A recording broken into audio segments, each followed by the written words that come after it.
जब कुदरत अपने पर उतर आती है तो दुनिया की कोई भी चीज आपको बचा नहीं सकता। और ऐसा ही हुआ था फ्लाइट 571 के साथ, क्योंकि ये प्लेन एक बर्फीले पहाड़ों पर क्रैश हुआ जो कि जमीन से हजारों फीट ऊपर था। और इस क्रैश में जो पैसेंजर्स बचे थे उनके आसपास खुद को बचाने के लिए सिर्फ एक ही चारा था, जो कि था अपने ही फैमिली मेंबर्स और यार दोस्तों का मांस खाना। फ्लाइट 571 की कहानी, चाहे इसे आप दुनिया का सबसे बड़ा चमत्कार कहो या मानव इतिहास की सबसे बड़ी क्रूरता, और इस कहानी को सुनने के बाद आपकी रूह कांप जाएगी। ये कहानी शुरू होती है 12 अक्टूबर 1972 को। साउथ अमेरिका से एक चार्टर्ड प्लेन उड़ान भरता है जिसको कि चिली देश की राजधानी सैन डिएगो में पहुंचाना है। इस प्लेन में बैठा है कुछ रग्बी प्लेयर्स और उनका मैच देखने जा रहे थे उनके फैमिली मेंबर्स, उनके रिलेटिव्स और उनके यार दोस्त। इस प्लेन में टोटल 45 पैसेंजर्स थे जिनमें की 9 क्रू मेंबर्स है। यह फ्लाइट अगले 3 घंटे में अपनी डेस्टिनेशन पर पहुंच जाएगी, लेकिन रास्ते में इनको एंडीज के पर्वत मालाओं को पार करना होगा। लेकिन दुर्भाग्य से आगे चलकर मौसम खराब हो जाता है। लेकिन अच्छी बात यह है कि इस फ्लाइट का जो पायलट है वो पहले भी इस रूट से 29 बार उड़ान भर चुका है, जिस वजह से इनको पूरा आइडिया था कि इन एंडीज के पहाड़ियों को कैसे पार किया जाए। और पायलट को पूरा भरोसा था कि वो सही सलामत सैन डिएगो में पहुंच जाएंगे। ये प्लेन करीब 18,000 फीट के एल्टीट्यूड पर उड़ रहा था और फिर धीरे धीरे एंडीज के पहाड़ियों को पार करता जा रहा था। लेकिन आगे चलकर मौसम और ज्यादा खराब हो गया, जिस वजह से विजिबिलिटी कम हो गई और पायलट को आगे कुछ भी नहीं दिखाई दे रहा था। अगर मौसम साफ होता तो पायलट आसपास के पहाड़ियों को देखकर ये आइडिया लगा लेता कि प्लेन अभी कहां पर है। लेकिन इस समय तो पायलट केवल प्लेन के इंस्ट्रूमेंट पर ही निर्भर थे। तब क्योंकि पायलट को पता था कि वो 1 घंटे में सैन डिएगो में पहुंच जाएंगे और इसलिए वो अपना लोकेशन का अंदाजा लगाता रहा। और 1 घंटे के बाद जब उन्हें लगता है कि एंडीज के पहाड़ियों को पार कर लिया है, तब उन्होंने सैन डिएगो के एयरपोर्ट पर एटीसी से प्लेन को लैंड करने की अनुमति मांगी। और फिर एटीसी ने पूछा कि क्या आपने एंडीज के पहाड़ियों को पार कर लिया है? तो पायलट ने कहा कि हाँ, उन्होंने एंडीज के पहाड़ियों को पार कर लिया है। और फिर एटीसी ने प्लेन को लैंड करने की परमिशन दे दी और पायलट से कहा कि प्लेन को 11,500 फीट के एल्टीट्यूड पर ले आओ। 3:21 पर प्लेन के एल्टीट्यूड को धीरे धीरे घटाने लगे और जैसे ही प्लेन नीचे आता है तो पायलट को दिखाई देता है कि अभी भी एंडीज के पहाड़ियां ही चल रही है और सामने एक बहुत बड़ी चट्टान है। और फिर जल्दी से पायलट प्लेन को फिर से ऊपर उठाने की कोशिश करते हैं, लेकिन तब तक बहुत देर हो चुकी थी। प्लेन को ऊपर उठाते उठाते प्लेन के जो पीछे का हिस्सा था वो पहाड़ों से टकरा जाते हैं और वो टूटकर अलग हो जाता है। प्लेन का पीछे का जो हिस्सा था वो टूटने की वजह से प्लेन के पीछे की जो सीटें थी वो यात्रियों समेत हवा में ही उड़ जाती है और 3 पैसेंजर्स हवा में ही उड़कर खत्म हो जाते हैं। इस टकराव में प्लेन का राइट विंग्स भी टूट चुका था, जिस वजह से प्लेन डिसबैलेंस हो जाता है और अब प्लेन का फ्रंट पार्ट ही बचा था जो 350 किलोमीटर प्रति घंटे की रफ्तार से नीचे ग्लेशियर्स में टकराता है। प्लेन पूरी तरह से तहस नहस हो जाता है और प्लेन का जो पायलट है वो वहीं पर मारे जाते हैं। और अब पैसेंजर्स 45 में से 12 लोग इस घटना में मारे जा चुके और 33 लोग अभी भी जिंदा है और वो भी बहुत ही बुरी हालत में। और इनको ये भी नहीं पता कि ये लोग अभी कहाँ पर है। ये क्रैश हुआ प्लेन जमीन से 3,570 मीटर की ऊंचाई पर एंडीज की अनजान पहाड़ियों पर बिखरा पड़ा है। क्या वो लोग इस पहाड़ियों से जिंदा बच के निकल पाएंगे या नहीं, ये कोई नहीं जानता। और आप ये सोच भी नहीं सकते कि आगे चलकर इनके साथ क्या कुछ होने वाला है। ये वीरान एंडीज के पहाड़ियां अब इन पर कहर बनकर बरसने वाली है। घायल हुए पैसेंजर्स में से एक पैसेंजर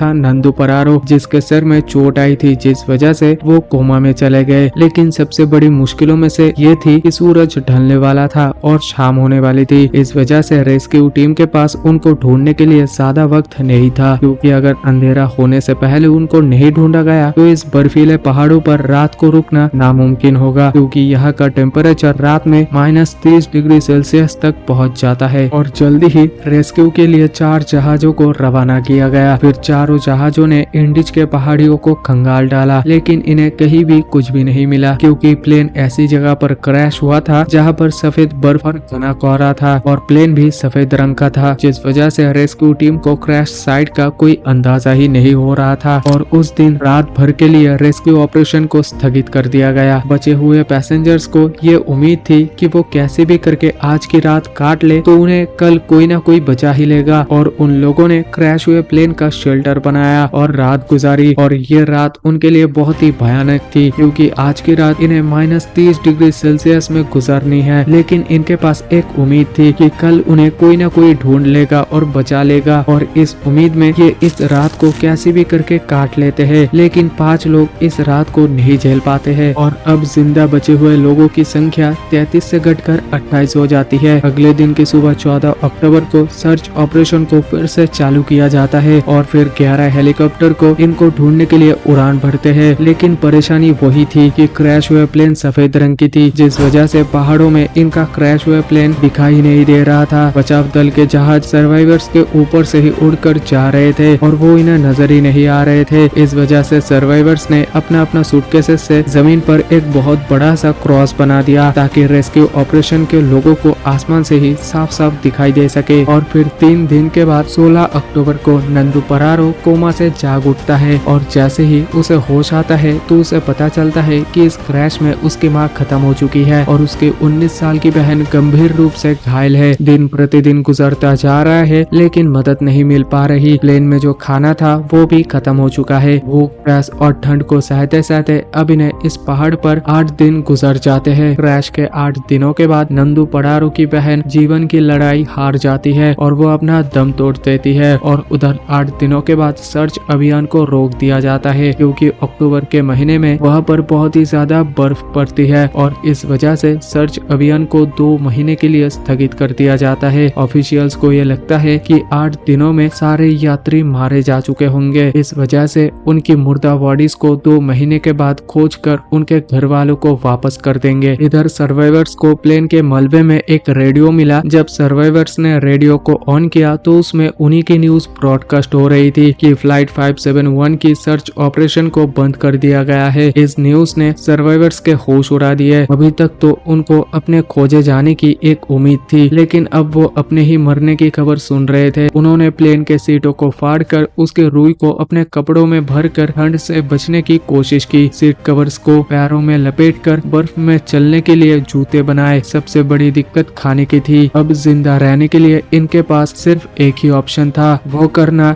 जो आज तक इतिहास में कभी भी किसी ने नहीं किया, जिसके बारे में सोचकर ही रूह कांप जाए। इन्होंने बर्फ में पड़ी अपने फैमिली मेंबर्स, रिलेटिव्स और जिनके साथ वो खेले कूदे उन यार दोस्तों की मुर्दा बॉडीज को खाने का फैसला किया। हालांकि ये फैसला लेना उनके लिए बिल्कुल भी आसान नहीं था। एक एक करके दिन गुजरता जा रहा था और इनके पास खुद को बचाने के लिए कोई भी प्लान नहीं था। वो रात को ठंड से बचने के लिए टूटे पड़े प्लेन के अंदर ही सोते थे। लेकिन क्रैश के 16 दिन बाद यानी कि 29 अक्टूबर को कुदरत इनको एक और झटका दिया, जब वो रात में सो रहे थे और अचानक उन्हें पता चलता है कि पहाड़ से एक बर्फ का मोटा हिस्सा टूटकर नीचे गिर रहा है। भारी मात्रा में मौजूद बर्फ ने उनके टूटे प्लेन को अपनी चपेट में ले ली। उनका प्लेन इन बर्फ के नीचे दब चुका था और प्लेन के अंदर भी बर्फ घुस चुकी थी, जिस वजह से उनके लिए ऑक्सीजन की कमी हो गई थी और दम घुटने की वजह से 8 लोग और अपनी दम तोड़ देते हैं और अब केवल 19 लोग ही जिंदा बचे हैं, लेकिन वो भी बर्फ के नीचे दबे हैं। इस बर्फ से बाहर निकलने में इन लोगों को 3 दिनों का समय लग जाता है। अब इन्हें रियलाइज हो जाता है कि यहाँ रहेंगे तो एक एक करके सभी लोग मारे जाएंगे। इससे अच्छा कि इस पहाड़ से बाहर निकलकर मदद ढूंढने की कोशिश की जाए। उन लोगों में ज्यादातर सभी लोग जख्मी हालत में थे, इस वजह से वो पहाड़ियों को पार करने में सक्षम नहीं थे। लेकिन 3 ऐसे लोग थे जो कम चोटिल थे। इस वजह से उन तीनों ने पहाड़ियों से बाहर निकलकर मदद मांगने का फैसला किया। उन्होंने रास्ते के लिए मांस के टुकड़ों को अपने साथ लिए और उनको ठंड से बचने के लिए सबसे मोटे कपड़े दिए गए। क्रैश के 33 दिनों के बाद यानी कि 15 नवंबर को ये तीनों लोग मदद ढूंढने के लिए निकल पड़ते हैं। चलते चलते इनको शाम होने लगती है कि तभी इनकी नजर प्लेन के टूटे हुए हिस्से पर पड़ती है। प्लेन का जो पिछला हिस्सा टूटकर अलग हो गया था उन्हें वो दिखाई देता है और जब वो उस मालवे के पास जाते हैं तो उन्हें उसमें खाने के लिए बहुत कुछ मिलता है। आज की रात उन्होंने इसी में गुजारने का फैसला किया। पिछले कुछ दिनों में आज की ये रात उनके लिए बहुत अच्छी रही और क्रैश के 59 दिनों के बाद यानी कि 11 दिसंबर को एक और एवलांच आता है जिसमें कि तीनों सर्वाइवर्स मारे जाते हैं, जिसके बाद जिंदा बचे लोगों की संख्या केवल 16 रह जाती है और ये तीनों पश्चिम दिशा की ओर चलते चले जाते हैं। लेकिन ये बिल्कुल भी नहीं जानते थे कि जिस दिशा में ये जा रहे हैं इन्हें कोई इंसानी बस्ती मिल पाएगी या नहीं। इनको कुछ भी नहीं पता था। चलते चलते चलते इन्हें चौथे दिन की सुबह हो चुकी थी। लेकिन अच्छी बात ये थी कि अब वो पहाड़ की चोटी पर पहुंच चुके थे। जैसे ही पहाड़ की चोटी पर पहुंचे तो इनके पैरों तले जमीन निकल गई, क्योंकि पहाड़ पर चढ़कर इन्हें पता चलता है कि वो इतने दिनों से जिस दिशा में चलते रहे थे वो गलत दिशा थी। आगे रास्ता खत्म ही नहीं होता। अब क्योंकि उनके पास खाने के लिए सप्लाई बहुत कम थी, इस वजह से उन्होंने फैसला किया कि उनमें से एक बंदा क्रैश साइट पर वापस चला जाएगा और 2 लोग आगे जाएंगे। और इसलिए एक बंदा वहां से वापस क्रैश साइट पर चला जाता है और दोनों चलते चलते इनको सही रास्ते का अनुमान हो जाता है और ये दोनों कई दिनों तक आगे बढ़ते रहते हैं। और कुछ दिनों के बाद इन्हें नदी की एक छोटी सी धारा मिलती है और उस धारा के साथ साथ नीचे चलते रहते हैं और लगातार 9 दिनों तक चलने के बाद 20 दिसंबर को नदी के किनारे पर इन्हें 3 लोग दिखाई देते हैं और फिर इन्होंने उनसे मदद की गुहार लगाई, लेकिन वो लोग चले गए। उस दिन उन्हें कोई मदद नहीं मिल पाई। लेकिन अगले ही दिन वो आदमी फिर से वापस आया और एक पत्थर में कागज और पेन को लपेटकर नदी के दूसरे किनारे पर फेंका। नंदू परारो ने पेन और कागज को उठाकर जो भी घटना घटी थी उसके बारे में सब कुछ लिख दिया। जब उस आदमी ने उस पेपर को पढ़ा तो वो सब कुछ समझ गया, क्योंकि उन्हें पता था कि इन पहाड़ियों में कुछ दिन पहले ही एक प्लेन क्रैश हुआ था और उस एरिया में भी पूछताछ के लिए कुछ लोग आए थे। और फिर कुछ टाइम के बाद चिली के एयरफोर्स इन्हें रेस्क्यू करने के लिए पहुंच जाती है। आर्मी ऑफिसर्स उन दोनों को हेलीकॉप्टर में बैठाकर क्रैश साइट पर पहुंच जाते हैं और फिर 22 दिसंबर को क्रैश के 70 दिनों के बाद बचे हुए सर्वाइवर्स को रेस्क्यू किया जाता है और इन लोगों की हालत बहुत ही ज्यादा खराब थी। क्रैश के बाद टोटल 16 लोग ही सर्वाइव कर पाते हैं। इनकी ये कहानी सच में दिल दहला देने वाली कहानी है, लेकिन इससे भी खतरनाक सर्वाइवल की कहानी एक ऐसे व्यक्ति की है जो 438 दिनों तक गहरे समुद्र में फंसा रहा, बीच पैसिफिक ओशन में एक छोटी सी बोट पर। खुला आसमान जिसके नीचे उसे दोपहर की तेज धूप और रात की ठंड को सहना था। एक अकेला व्यक्ति वीरान समुद्र में 438 दिन यानी कि 14 महीनों तक अकेला मदद की आस लगाए भटकता रहा। इस व्यक्ति की कहानी आपको हैरान कर देगी। इस कहानी को आप स्क्रीन पर दिख रही वीडियो में देख सकते हो। मैं आपको वही मिलता हूँ